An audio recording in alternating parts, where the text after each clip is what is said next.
My first day as a cop, I noticed a mistake my colleague made during the investigation. A man fell from the rooftop onto his car. Based on the scene investigation, Dak thought he might have fallen while dancing, or possibly it was a suicide. But I just smiled and didn't speak. I didn't want to hurt Dak's pride with my guests, looking at the car's condition. It was clear the owner took great care of it. Would someone really commit suicide and drag their car down with them? Then I went to the crime scene, and from the way the phone holder fell, I found a key piece of evidence the police missed. Based on the screen's wear, I figured the owner was left-handed. Dak skeptically opened the phone, but the moment the wallpaper lit up, I immediately recognized it was Michelangelo's The Lamentation of Christ. The owner was clearly a Catholic, and the sticker on the back told me they were also a fan of the local baseball team. None of this matched the victim. There was definitely a second person at the scene, while the victim was dancing under the moonlight. Someone must have jumped out from the shadows, and this theory had no holes.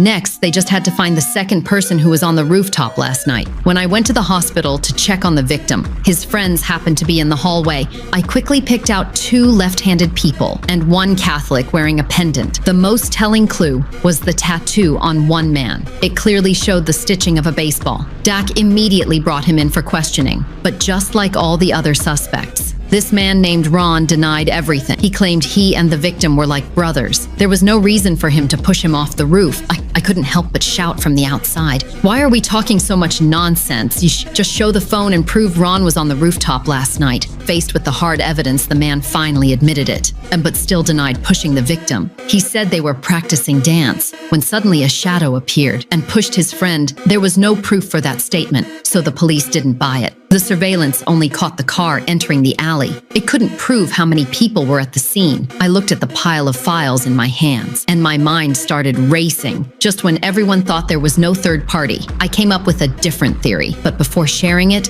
I needed to check that smashed-up car. The investigation report showed the police found some paint in the trunk, but since the victim worked as a car repair shop painter, they ignored this clue. I, however, had a theory. What if the third person hid in the trunk? That way they could avoid the cameras and follow the victim into the scene. Dak immediately disagreed. Even though the car was from the last century, it had been modified and the trunk's security was better than most luxury cars. Even if the killer got in, they couldn't get out. I smiled slightly and decided to get in the trunk myself to demonstrate.